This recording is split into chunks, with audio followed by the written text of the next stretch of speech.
Labas atvykęs į pirmą YouTuberių pamoką. Aš žinau, kad dauguma iš jūsų, manau ir tu, labiausiai svajojat tapti YouTuberiu tam, kad būti populiariu ir kad uždirbti milijoną pinigų. Tiesa? Tiesa. Dažniausiai, bent jau mums vaikai dažnai apie tai sako. Bet prieš tai, kol tu tapsi YouTuberiu, prieš tai, kol uždirbsi milijonus, reikia gerai padirbėti.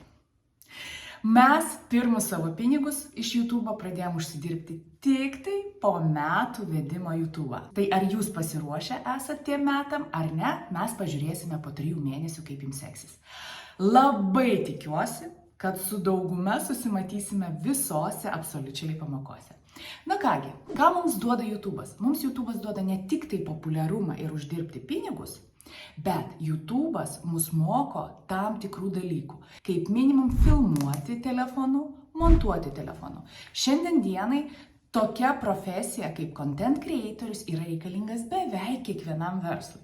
Todėl net jeigu dar toli iki tavo YouTube'o žvaigždės, bent jau filmuoti ir montuoti, tu tikrai išmoksi ir galėsi tai panaudoti jau arba savo, arba savo tėvam, arba kažkokiam tai versle ir parduoti savo paslaugas. Dar kol mes dirbsim kartu, tu tikrai išmoksi, o kaipgi reikia valdyti YouTube'ą, kaip administruoti, galbūt tapsi administratorium YouTube'o. Na, o dabar nieko nelaukiant, pradedam po truputėlį dirbti. Dažnai labai išgirsi tokius žodžius kaip Reels, YouTube video, Shorts, TikTok video. Kuogi jie skiriasi, kad būtų aišku? Beveik visi, absoliučiai visi, trumpi video, YouTube Shorts, TikTok ir Reels filmuojami va štai taip, statmenai. Ar ne? Va taip, mes taip filmuojame visus video. Tačiau YouTube'ui vieninteliam mes video filmuojam gulsčiu telefonu. Ta reikia gerai prisiminti. Todėl, kada pradėsi kurti video, labai gerai žinok, ar tu dabar kuri shorts, video shorts YouTube'ui, ar tu kuri ilguosius YouTube'o video. Kokiegi būna YouTube'o populiariausi video? Žinoma, patys populiariausi tai greičiausiai muzikiniai klipai, bet mes apie juos nekalbėsim, mes pakalbėsim apie video, kokie gali būti populiarūs video ir tu galėtum juos sukurti. Tai patys populiariausi yra challenge'ai. Iššūkiai, įvairiausi iššūkiai, kokius galime tik tai sugalvoti. Toliau populiarūs yra vlogai. Tai kada tu pasakoji apie savo dieną, kaip gyveni ir taip toliau. Kelionių video, kur keliauji, ką pamatai, ką patiri, ką sužinai ir ką tu gali pasidalinti su kitais, kažkokią tai labai naudingą informaciją. Dar yra populiarūs įvairiausi mokomieji video. Dažniausiai mokomuosiuose videose gali nerodyti savo veido. Tai tokie kaip 5 minutes crafts, rodyti kaip piešti, rodyti kaip megzti, kaip daryti kažkokias tai apyrankes, kaip kažką pasisiūti, kaip sukonstruoti, su kažką tai sumeistruoti.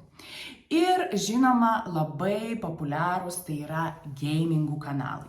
Gamingų kanalai tai kada tu, žinoma, filmuoji savo ekraną, kaip žaidi. Gamingų kanaluose gali irgi nerodyti savo veido. Tačiau, jeigu mes matome, kas tai žaidžia ir kada žmogus komentuoja, tie video, žinoma, sulaukia šiek tiek daugiau peržiūrų, negu kad video tik tai, kada mes matome ekraną. Tačiau vėliau papasakosiu gudrybių, kokias galima panaudoti, nerodant savo veidą, bet kad turėti labai fainą komentatorių gamingo videose. Tavo namų darbas būtų štai toks.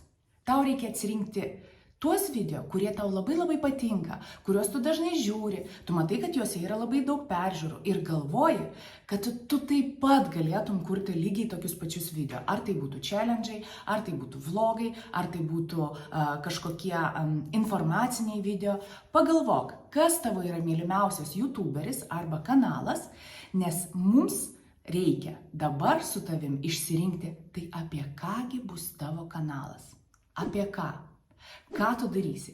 Ir sekančiai pamokai būtinai jau turėk atsakymą į šitą klausimą. Nes mes pradėsime kurti tavo kanalo pavadinimą ir logotipą.